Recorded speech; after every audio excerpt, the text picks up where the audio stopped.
¿Fútbol o vóley? Ok. ¿Trabajar o estudiar? Ok. Ahora es de acuerdo a lo que eres, ¿ok?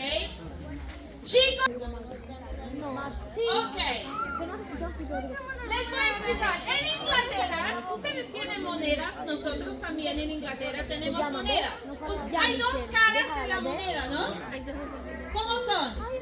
Cara y Sello. sello. Cara y sello.